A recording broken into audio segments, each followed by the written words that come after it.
On the banks of the River Thames lies Britain's most famous botanical gardens. Kew.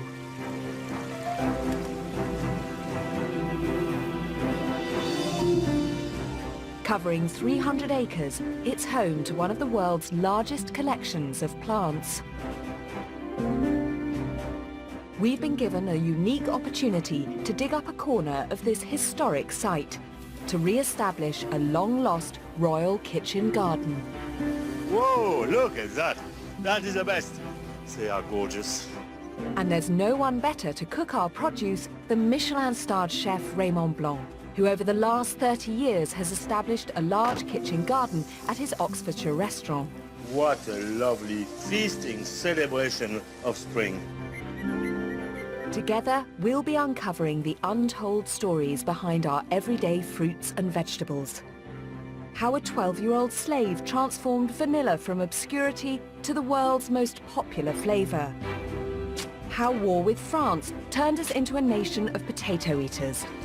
And reveal the Victorians' toxic quest for the perfect pea. It's a relatively simple process using copper sulfate. That doesn't sound terribly healthy. No, it isn't. It is indeed poisonous. Right. You'll never look at your fruit and veg in the same way.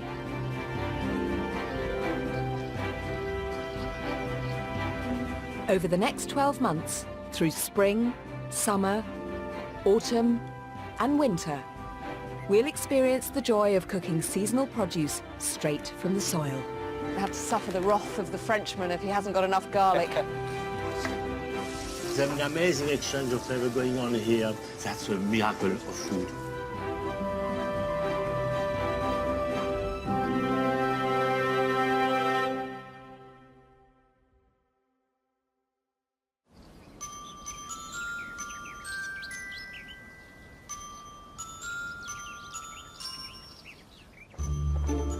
The Royal Botanic Gardens Kew was established in 1759, and today it's one of the nation's most popular attractions.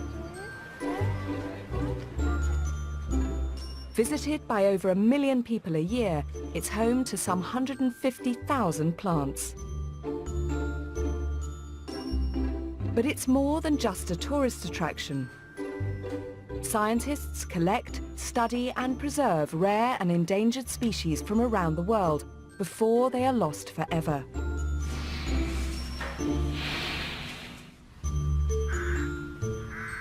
Kew was once home to a royal kitchen garden, growing everything from beetroots and French beans to mushrooms and pineapples for the courts of King George II, George III and Queen Victoria.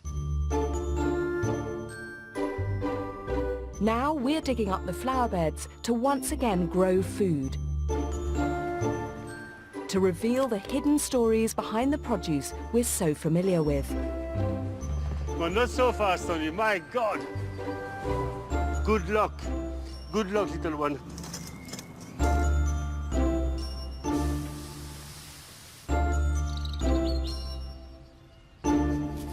What's so exciting about seeing a garden at this stage is that feeling of potential. Yeah. You know, what's going to happen? What's going to burst through the soil?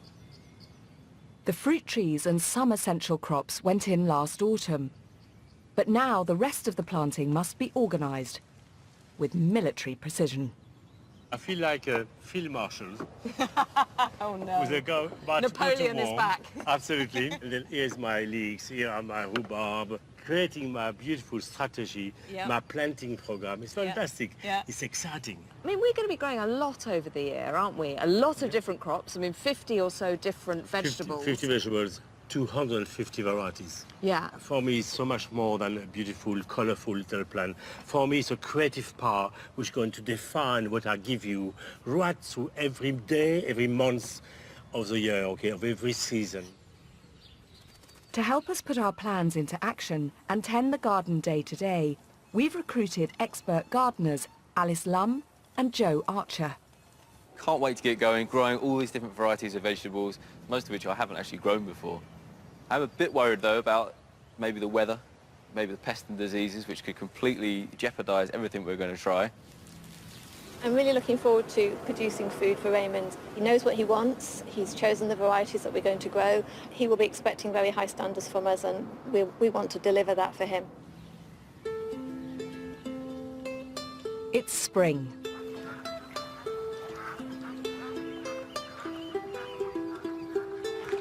After a long, dark winter, nature is coming back to life.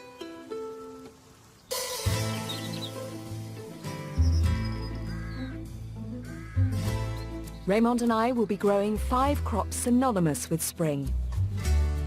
Tender, sweet rhubarb, new potatoes, peppery watercress, fresh young peas, and a vegetable whose appearance heralds spring, asparagus. What I love about spring is the flavors are suggestions of flavors. They're gentle, they're young, they're fresh, they're tender. They're not powerful like the summer. Summer is strong and triumphant. Spring is delicate and gentle. First to go in are the potatoes. There's nothing better to accompany a spring meal than the first new potato. Joe and I are preparing them for planting by chitting. Chitting them is the process of leaving them to sprout before you put them in the ground, and it's just giving the potato that head start. You want to make sure you've got them the right way up. You can just about make out the eyes. So those little knobbly bits there. That's where the shoots are going to come from. Okay. Just place them in, chuck them on a nice light windowsill, and in a few weeks' time, you'll start to see these tiny shoots come through. Just like if you left your potatoes in the cupboard for too long, the potatoes just want to grow. Right. So it really does give the potatoes just a head start. That one like that? Yeah, lovely. Okay. So now we can just put them in a nice position and just forget about let them sprout. They'll be fine, yeah.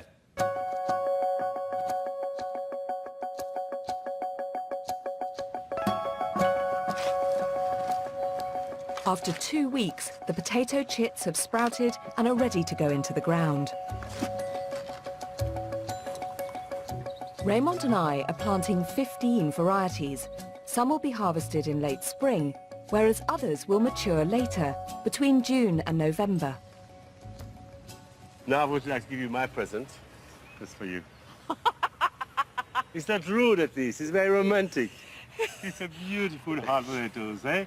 It actually that's looks like a a winning variety, that one. No problem, and she loves it. I do love it. Each variety has its own unique texture and flavour. Today we're planting Raymond's favourite, the Belle de Fontenay. That one, in terms of flavour, is quite amazing. And for an all-purpose potato, I believe only it is one of the best. It's one of the best. Absolutely. Okay, let's keep planting.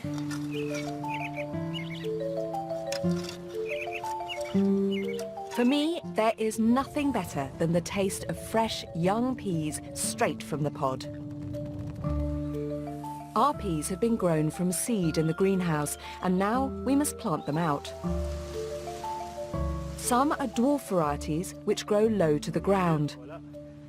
That's really wonky and hopeless. When we put them in, we can Come on, straighten it Joe. up. We can straighten it Really? up. It'll be fine. We'll let him off. You're being very diplomatic. Others are climbers, like the Blackdown Blue variety, which need something to wrap themselves around. Actually, peas is a perfect vegetable for England because it loves humidity. Yeah. Cold as well. It doesn't like heat. Right. Because that attracts immediately all sorts of mildews and horrible disease. They're fast as well. From germination to harvesting is 12 weeks. So it's really exciting. It's an exciting vegetable, and I love it because everything can be used. The potatoes and peas are in the ground, and it's now down to Mother Nature to produce a bountiful harvest.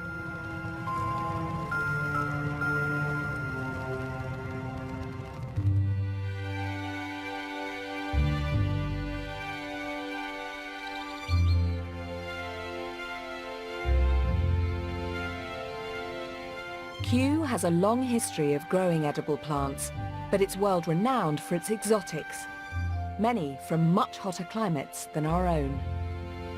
The Palm House is its very own rainforest, a living laboratory where scientists can observe at close quarters how wet zone plants behave.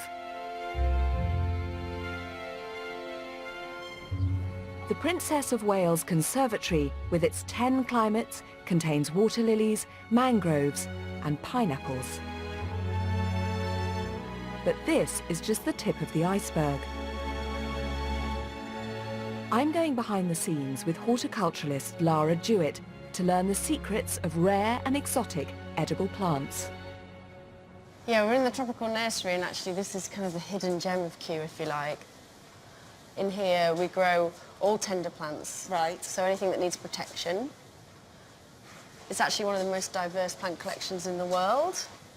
Do you know how many plants you've got in here? We've got about 44,000 plants. We've got 21 zones that Right. are all climate controlled. Yeah. But we have 5 dedicated purely to orchids. So this is one of our zones, orchid zones. Oh, look at that. Orchids are the largest flowering plant family, and there are roughly 25,000 species which grow in almost every country in the world. Most people think of orchids as being really decorative. Yeah. But actually, there's one that we eat all the time. Really? And people don't realise. Yeah, I can't even think of it. Should we go and have a look at it? Yeah.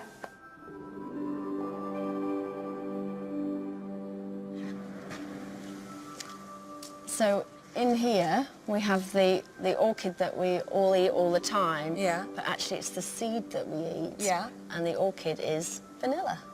Of course it is. There's lots of different species of vanilla. Right. But this one has got buds on it. Look at that. Yeah, so tight bud. So hopefully this one is going to flower. Yeah. And then we'll be able to pollinate it. Right. And then we'll be able to get a seed pod from it.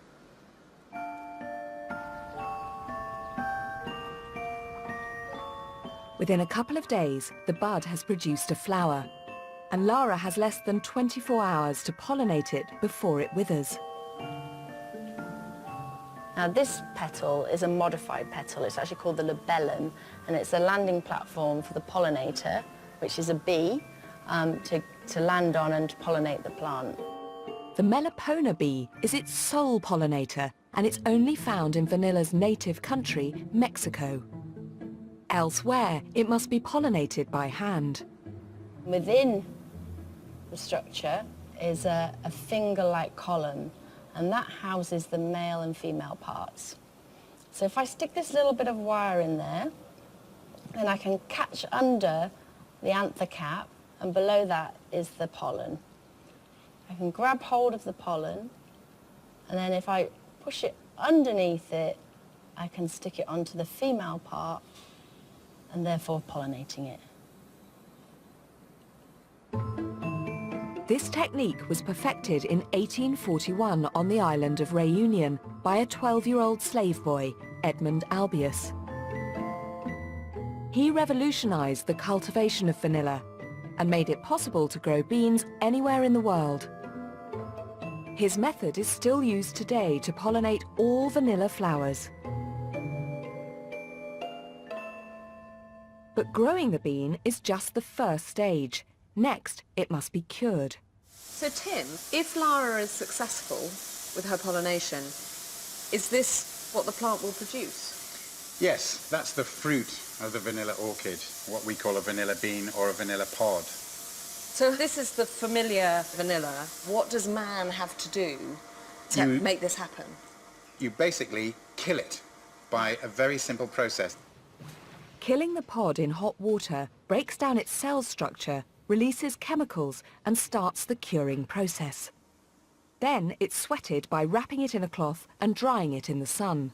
That's what starts turning the skin black. Okay. And that's where all the flavour comes from. It's actually from the skin of the seed pod. The seeds have a flavour component, but the main flavour is coming from the pod itself. And the test of a really good bean is if you can tie a knot in it and pull it tight and it doesn't split and fall apart. So you know you've got your money's worth.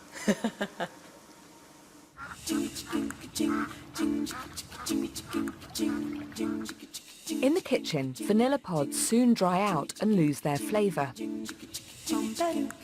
So Raymond's come up with a clever way of preserving them. I'll show you a technique. We should keep it for a whole year in your fridge. Oh. The vanilla is chopped, pod and all, then put into sugar syrup. And you can keep it a whole year in your fridge. Why? Because sugar is a preservative. Okay? Now, I'm going to puree my vanilla now. The vanilla bean is floating about, and then you put it on, but it doesn't work. Oh. And you're grinding all this beautiful vanilla into a finest puree, and then when you bite it as well, you'll have texture. Now, I was the most incredible. The scent, the smell, the perfume of that vanilla is quite incredible. Oh. Look at that, the richness of this puree. By creating this little recipe, not only will you will have so much better flavor, better color, better taste, but also better texture.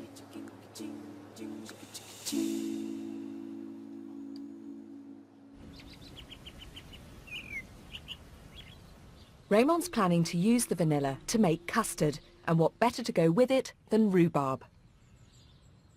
Our blossoming apple trees won't fruit until the autumn, so the sharp, fresh taste of rhubarb makes a great spring addition to the kitchen. Our rhubarb is looking really healthy, a lovely forest of stems here. This is the modestly titled Thompson's Terrifically Tasty, one of the earliest in the year to be harvested. This looks like it does because it's making the most of sunlight. Photosynthesis is what allows it to grow up and be so bushy. But a chance discovery in 1817 in the Chelsea Physic Garden produced a rhubarb that was much sweeter and much pinker. Workmen accidentally buried some rhubarb under a pile of earth. When the soil was removed a few weeks later, they were amazed to see new shoots that were pink rather than the usual green. They'd inadvertently created a new type of rhubarb. An industry growing so-called forced rhubarb blossomed in West Yorkshire in what became known as the Rhubarb Triangle. So now we're going to enter into the secret world of the Rhubarb Triangle. Raymond's in Yorkshire to meet grower Janet Oldroyd to see how this accident was turned into an industry.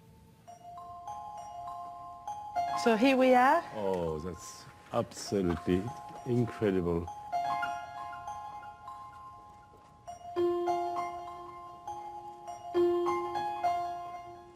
They are so beautiful. So delicate and all looking up for right.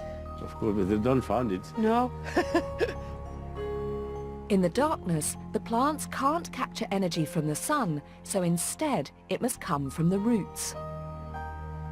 All it needs is water and heat. The beauty of this rhubarb, but there is no light, no photosynthesis, so it can't get tough and it can't get acidic, so it has that lovely tender taste that seems to be, to our palate, much more sweeter than any rhubarb you can ever get outside.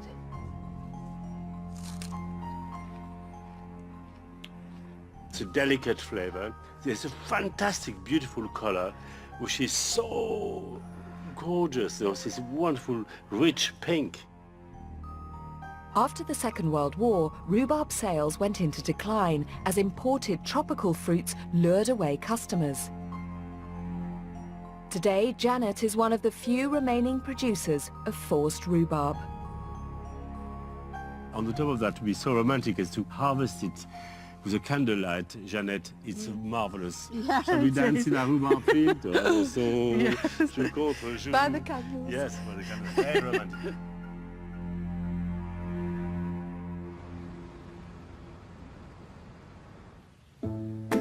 Back in our garden, the outdoor rhubarb is ready to harvest. This is totally different from the forced rhubarb. The forced rhubarb is very young, it's protected. This one is outdoor, it's very hardy. To be able to grow your food, but then to cook it for your guests, for your friends, I think there's nothing better in life. It's fantastic. A vegetable patch isn't complete without a herb garden to flavour the dishes. That little chap here is going to add a lot of flavour to my dish. It's called Angelica.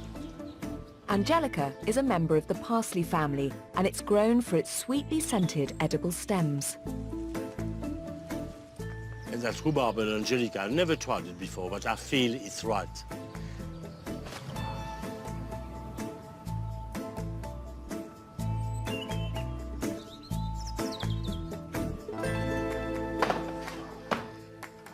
Voilà. I'm going to do a really wonderful little dish called rhubarb and custard. And I'm sure each of you remember this little tone. Something like that. Anyway, I've never been a great singer. Raymond's making rhubarb grenadine jelly topped with vanilla custard, finished off with honeycomb, Angelica, and a rhubarb tuile. The first thing I'm going to do is some tuile of rhubarb. Tuile, from the French word for tile, are thin, crispy wafers. Look how fine they are. Okay, you can actually see through. The rhubarb wafers are marinated in sugar syrup and grenadine. To soften the rhubarb, okay? Just marinate them for 10 minutes until it cools down. That's all. Voilà. While the tuile marinade, Raymond prepares the remainder of the rhubarb. This beautiful rhubarb. And I'm going to do a thing which is called macerating. A little bit of sugar, and you'll see the sugar will start to extract the juices of the rhubarb.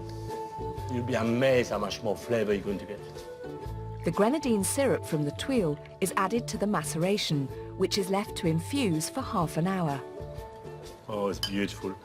Très bien. I introduce my lovely friend Adam. We have worked together for 11 years and a half and 42 days. You remember? Every day. The rhubarb tuile are laid out, then dried to a crisp in the oven at a low heat for 25 minutes. The macerated rhubarb is covered and also cooked for 25 minutes.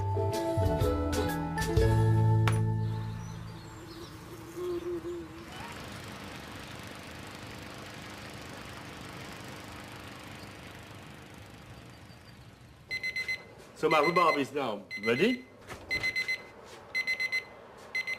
Stop. Très bien. The smell with the steam. Next, Raymond makes a rhubarb jelly with the juice from the cooked rhubarb and gelatin. Yeah, petite, come on, petite. Voilà. The macerated rhubarb and jelly are put into the glasses, forming the base of the dessert. Food is so glorious, it's so beautiful. This one won't be too happy. Voilà, up.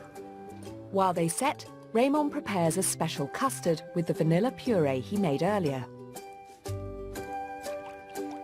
Equal parts of milk and cream are put in a pan, Look at that. Oh.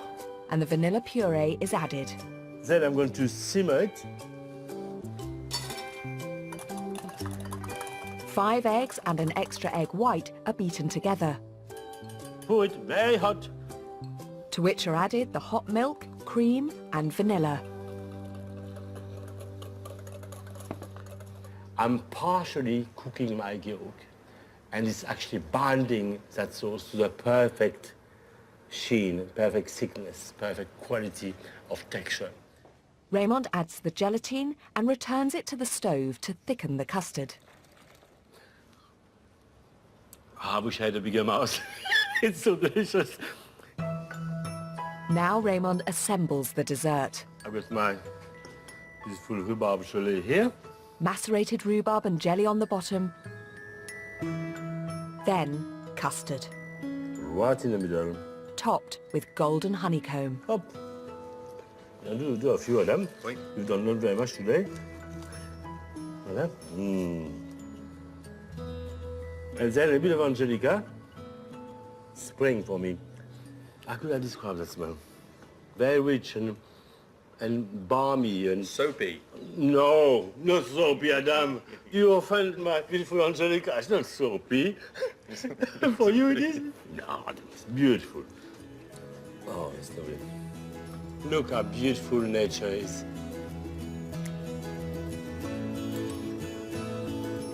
my little gelée. Voilà.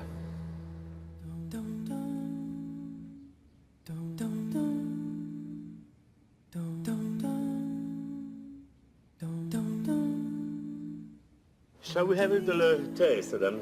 Yes, please. Here comes Angelica. It's so fantastic. Best of English dish as well.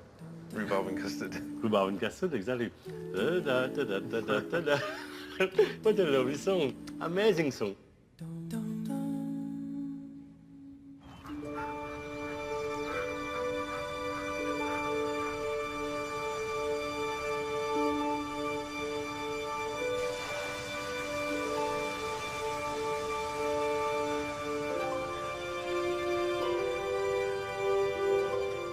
It's May. The peas are doing well, slowly climbing the teepee. And the potatoes are flowering.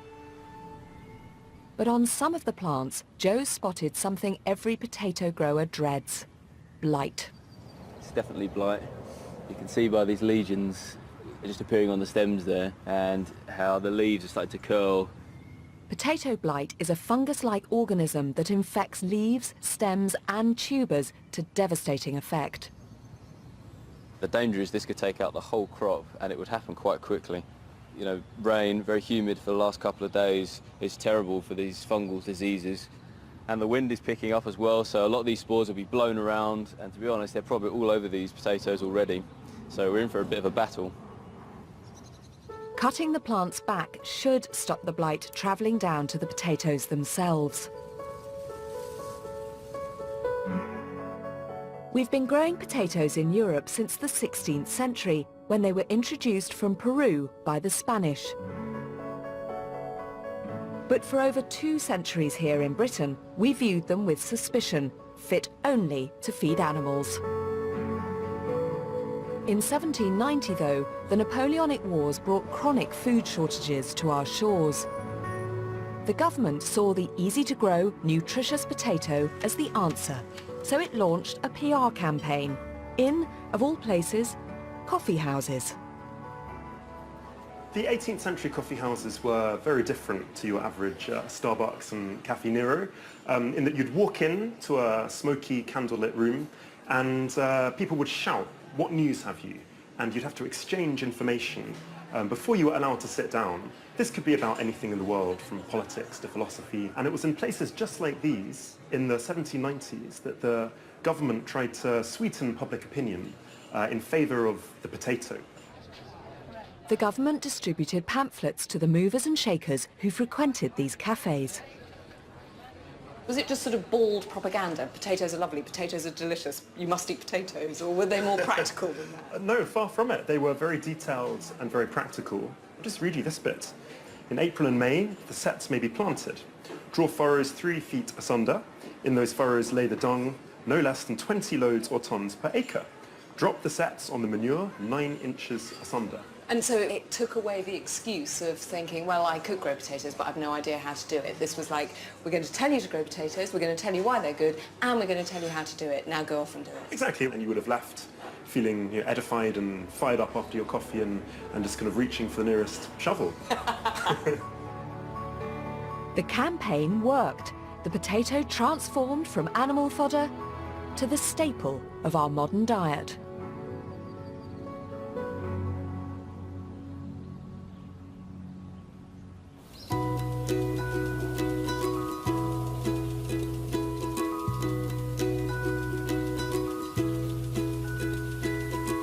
Our next vegetable heralds the arrival of spring like no other. Asparagus. And for me, and for all of us actually, asparagus is really something we look so much forward to. Sweet and delicious. Raymond and Joe are planting a high-yielding, early spring variety called Jinlim. There's going to be lots of different asparagus stems coming from that one plant. Well, you can actually see it, okay? You can All see it, different yeah. buds here, ready to go. For next year, yeah. Asparagus plants can be either male or female, and Joe's been careful to plant just one type. With asparagus, males are preferred because they're much more vigorous growers and they don't produce the seed. By producing seed, female plants put less energy into growing a thick stem, which is what we're looking for in an asparagus crop. So let's make sure we use the spacer. Oh, That bit of bamboo. I'm pretty good with that. You're pretty good. Yeah, Well, I'll take your word for it.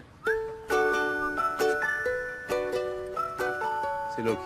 Okay, spot on. Ta-da! Spot on. What we want is just the top of the asparagus crown showing.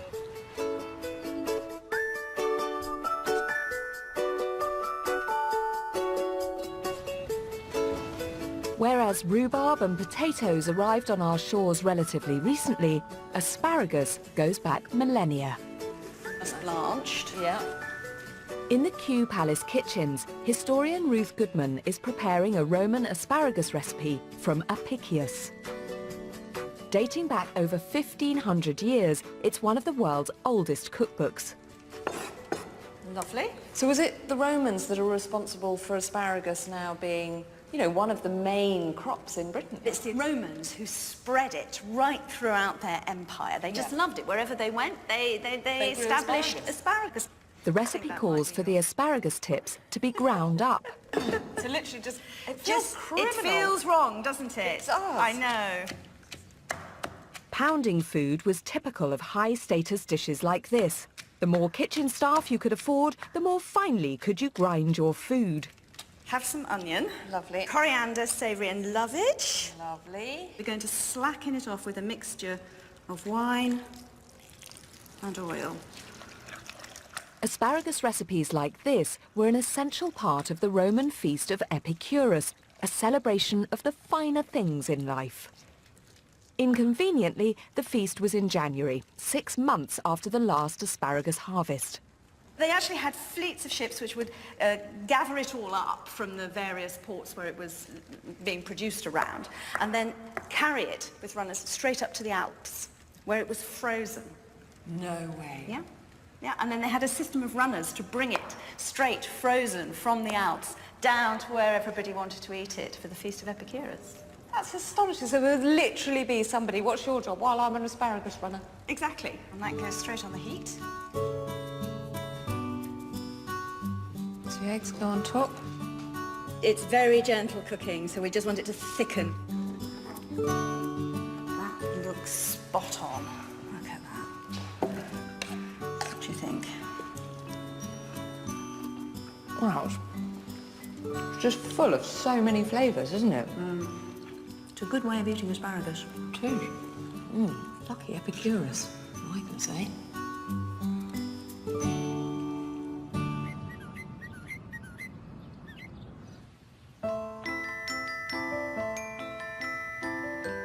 It's the middle of May, and the asparagus has shot up. But it bears little resemblance to the asparagus tips we're familiar with. This is because what we actually eat are the stems of the plant, and it will take 2 years for ours to be thick enough. All we can do now is tend the plants and keep them free from pests. What a beautiful beetle. Not good news for the asparagus, unfortunately. really? Yeah, so this is asparagus beetle. Yeah. So they will actually eat the asparagus.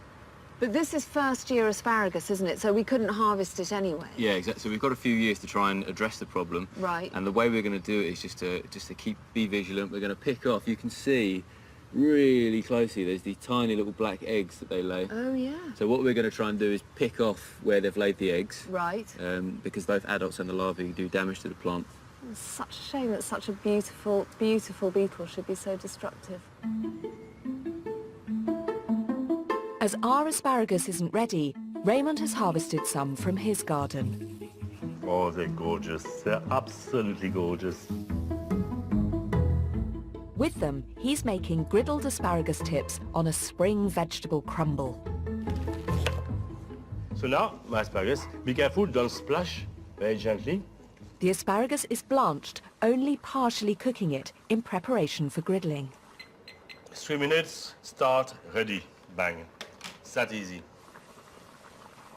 I want to cook the asparagus as fast as possible in order to retain its color, its taste, its texture, and also its nutrients. Vitamin C is soluble in hot water. So the longer you cook it, the more you lose the nutrients. To go with the asparagus, Raymond is making a vegetable crumble. Then I with my courgettes. Just keep the stalk as well, no problem. It's a very young stalk, you can eat it all. And we are ready to crumble, not to rumble. Here we are. Sorry about that. That's really a bad one. Yes, that was a bad one. Cauliflower and baby courgettes are coarsely chopped. First, voila. I just want nice and crunchy, not too far as well. It's like a puree. That's perfect. That's your texture, Steve.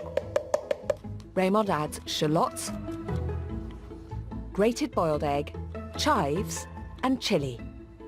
So that's a Rio Grande, place gentle chili made for the Western palate.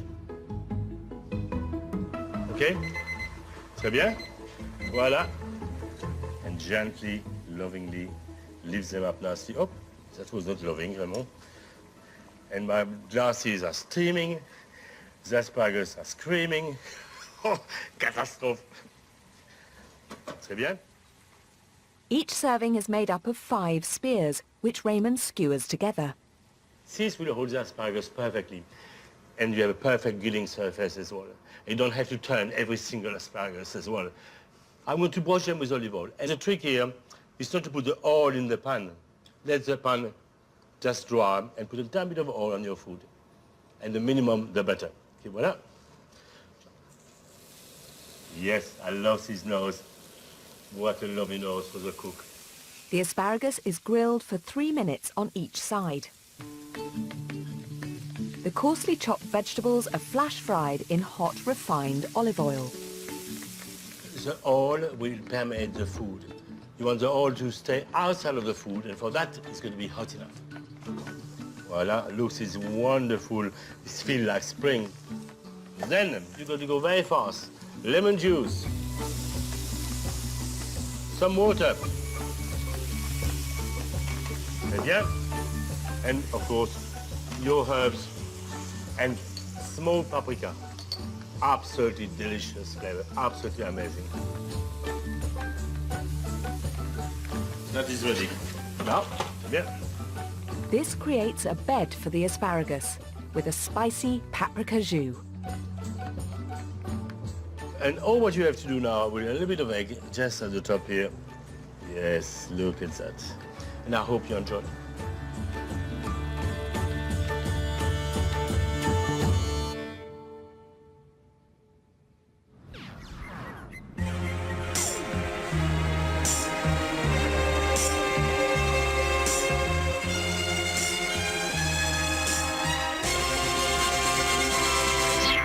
Daydream, I fell asleep amid the flowers for a couple of hours on a beautiful day. Our final spring crop is watercress, a deliciously peppery salad leaf that is bursting with vitamins and minerals. As the name implies, it must be grown in flowing water, something our garden doesn't have.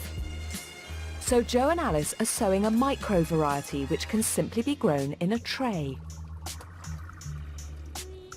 Most of the watercress we buy in the UK is grown here in Hampshire.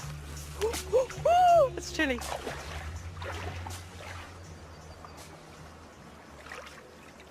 The heyday of watercress was during the Victorian period, and the poor would eat it literally in bunches like this, as if it was an ice cream, and it earned the nickname poor man's bread. Now, watercress still grows wild here in Hampshire because these chalky downland streams are its perfect habitat. The coming of the railways to Hampshire in the 1860s opened up new markets for watercress. This is the way that the watercress was transported to London. It's actually known as the watercress line, and every day this train would have taken the crop up to Covent Garden. And that happened right up until the line closed in 1973. But happily, in 1977, it reopened again, thanks to enthusiasts like Barney and Doug here. It's magnificent.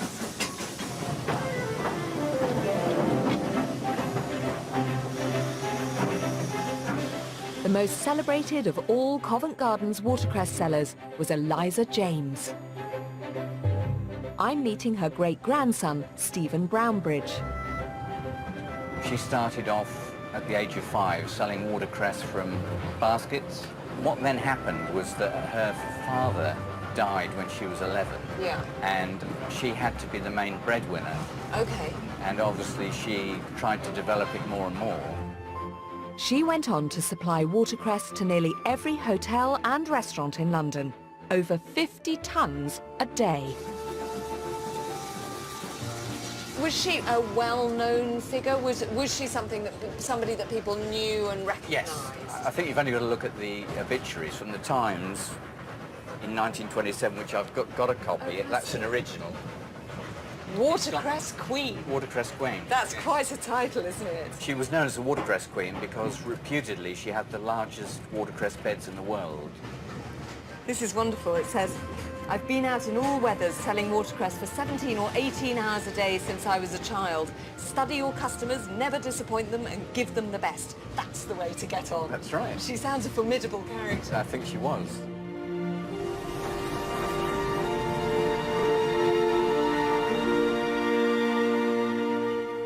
Today, watercress is back in fashion as a superfood. It's got more vitamin C than oranges, more calcium than milk, more iron than spinach, and more folates than bananas. And it is, of course, absolutely delicious. After just a couple of days, our micro watercress is already sprouting.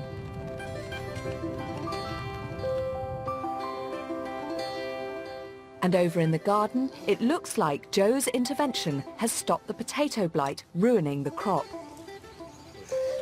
That's lovely. My God, that's a really serious crop.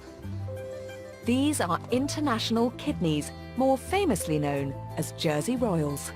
They can all be called Jersey Royal when they grow in Jersey, and that is absolutely brilliant. Let's protect our heritage. Whoa, look at that. That is a wonderful plant. It's so slippery, it's so fresh. What a joy to cook that. Raymond also harvests spinach and some fresh herbs to go in his dish. Garlic chive, absolutely lovely. Plenty of garlic flavor, mixed with chive. That will go in my potato dish beautifully. Perfect. Dans la cuisine, prêt?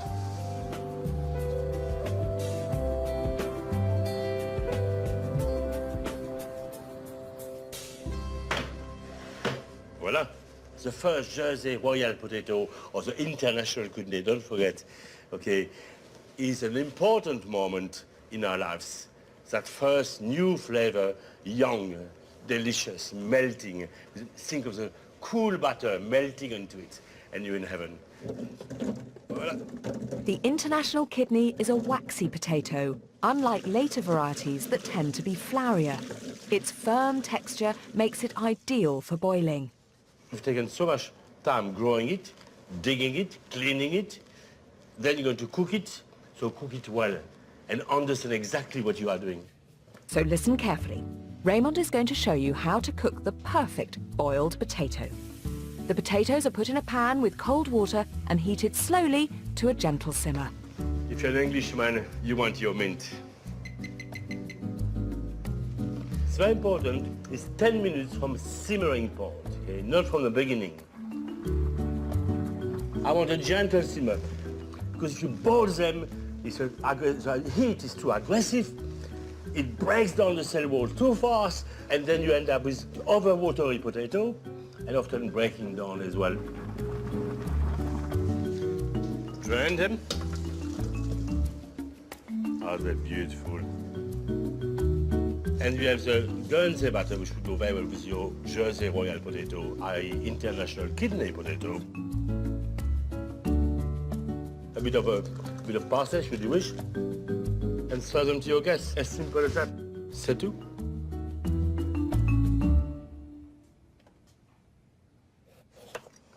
With the remaining potatoes, Raymond is making a spring spinach and chorizo tortilla.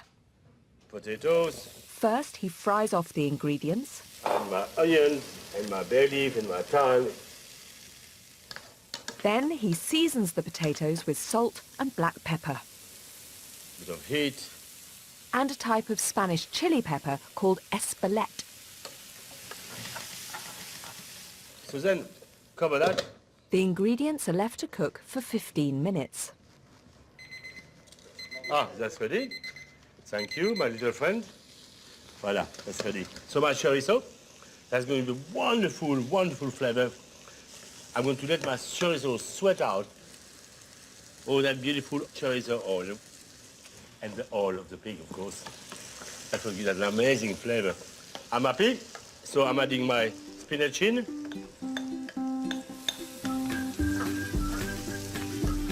Once the spinach has sweated, the ingredients are transferred into a small frying pan.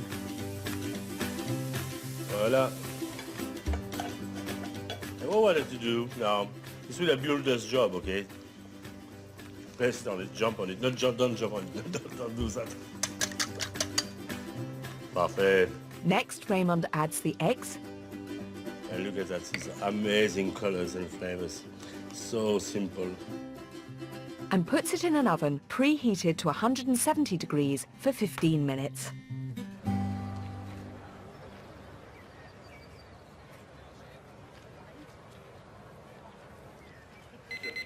Time's up, that's it. So appetizing. And all what you're going to do is very simply, like that. Really food for home, lovely. Okay, here's a proof, this is a pudding, as I say. How lovely it is. And serve it simply with a bit of olive oil, a bit of vinegar, salt, pepper, perfect. A few herbs, and you're in heaven. Almost. Close. Promise.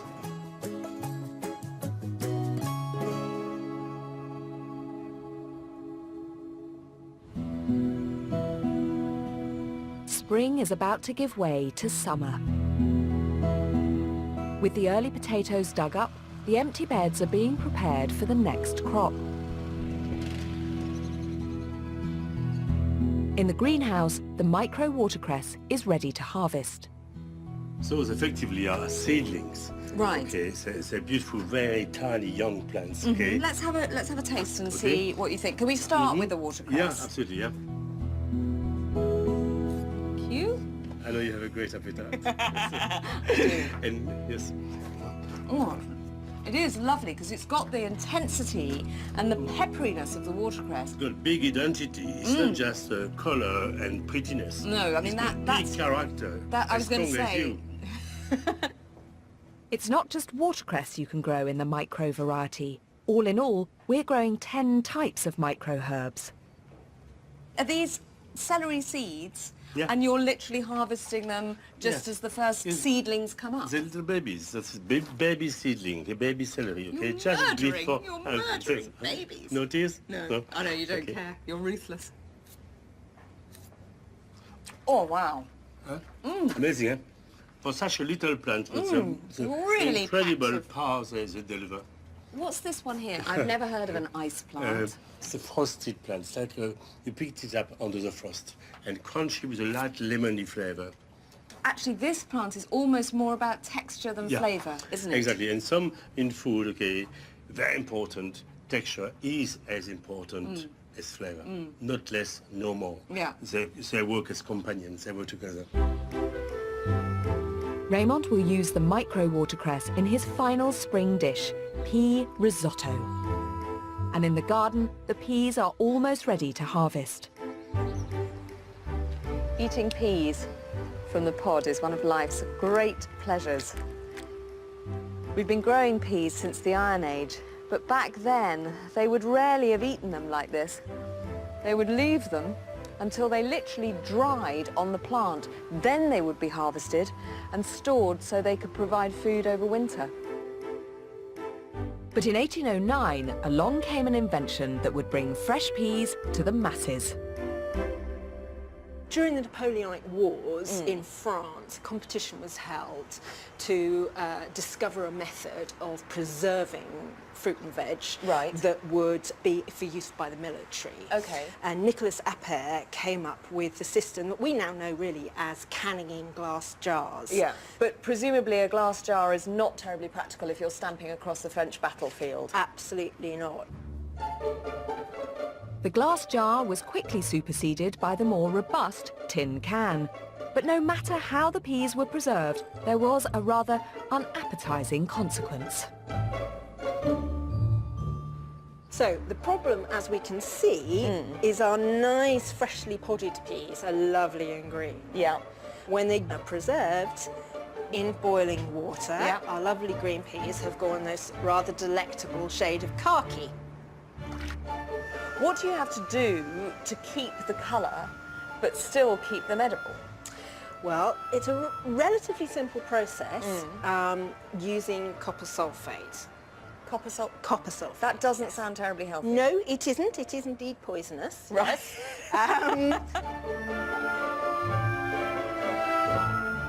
There we go. So does this now have to reboil, basically, Yes. with in this toxic mixture? In this toxic swamp. Copper sulfate damages the liver and kidney, and in a high enough dose can even prove fatal. But it does turn boiled peas a beautiful field-fresh green. Wow! There they have. They've What a become green. Slightly transformation. scummed, but there you go. Adulterating peas with copper sulfate was quickly outlawed, but that didn't stop unscrupulous shopkeepers trying their luck. One such case recorded by a government inspector was in London's aptly named Turnham Green. He diagnosed there as being quite a serious quantity of copper sulfate, and the grocer rather disingenuously said that he had thought they'd been coloured with essence of spinach, which was a much more benign substance. But you can see why they did it. I mean, you know, which one would you buy?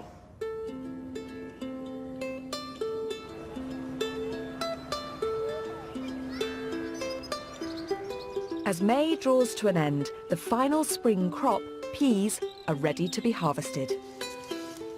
Nicely formed. Raymond and Joe are picking the dwarf peas, Feltham first.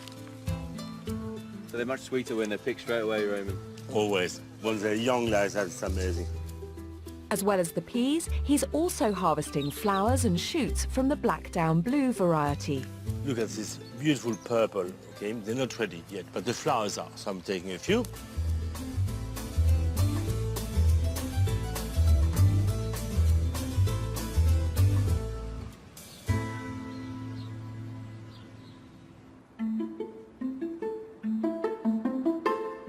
Raymond's cooking a classic Italian rice dish, pea risotto.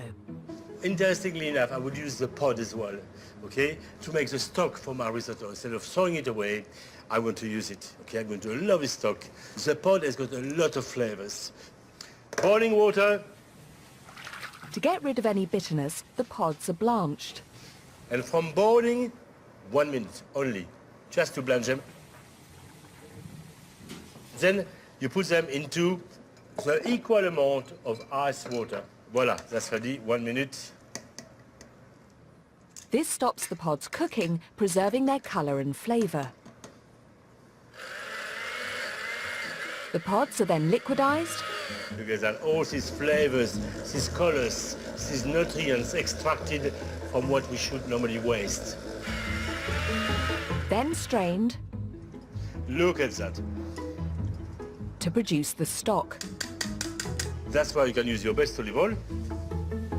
To make the risotto, Raymond fries some onions and garlic in olive oil for a couple of minutes. Then adds carnaroli rice, white wine, Voila. and the magic ingredient, pea pod stock. Normally, risotto is never done like that. Risotto, you add little stock, little by little, and you sweat, and you sweat, and you stir it more, and you sweat more. And then before you finish your risotto, you are absolutely exhausted. Whereas here, I'm going to do it a different way. The rice must simmer for 20 minutes. Next, he makes a puree. The freshly podded peas are lightly fried in butter, then a ladle of pea stock added and brought to the boil. That will give a lovely flavor and color at the end of my risotto.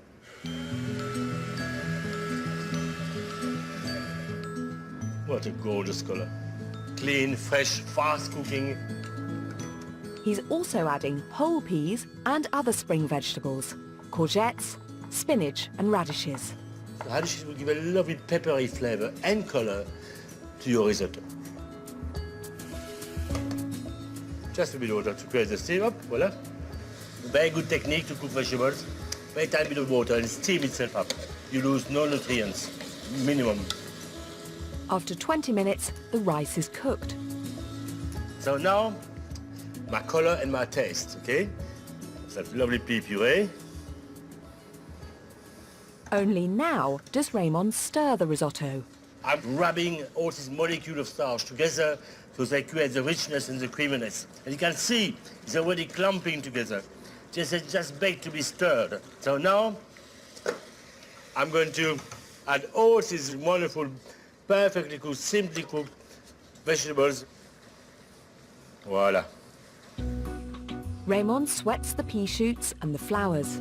Just let the steam cook them very beautifully, just a few seconds. So I'm going to add more creaminess with my grated parmesan. Voila.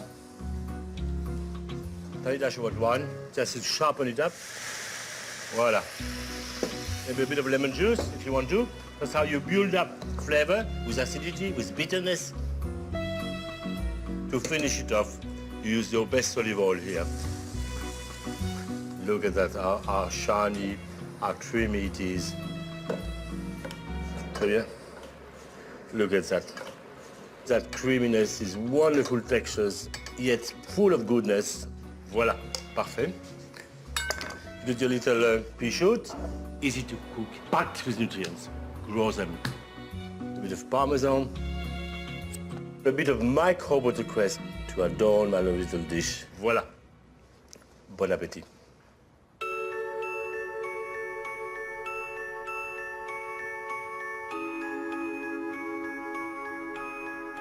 We've all been invited to the kitchen to taste the result of our collective hard work. It's so Okay, look, so that's a vibrant. taste of spring. I've got even the spoons for you guys. Here we are. Oh. Look at these colors. It is. It's just that is spring in a bowl, isn't it? To me, this little dish is a great statement. It's a statement of the spring. It is like opening a pea pod. Well, that's exactly what we've done. With that young peas barely formed in that beautiful shell. And it's great to see these. We never see it No. go to this stage. No. You know, And not I'm this- not a cook. Not this quality of cooking. Exactly. Yeah. Well, Well, if this is the taste of things to come, I'm already looking forward to summer. Thank you. It's So do I. wonderful. got any more? Of course. Adam! Next time on Q on a Plate, it's summer and there's a bounty of produce from the garden. Look at these amazing colors. That's really the taste of summer. Raymond goes on a hunt for the perfect strawberry.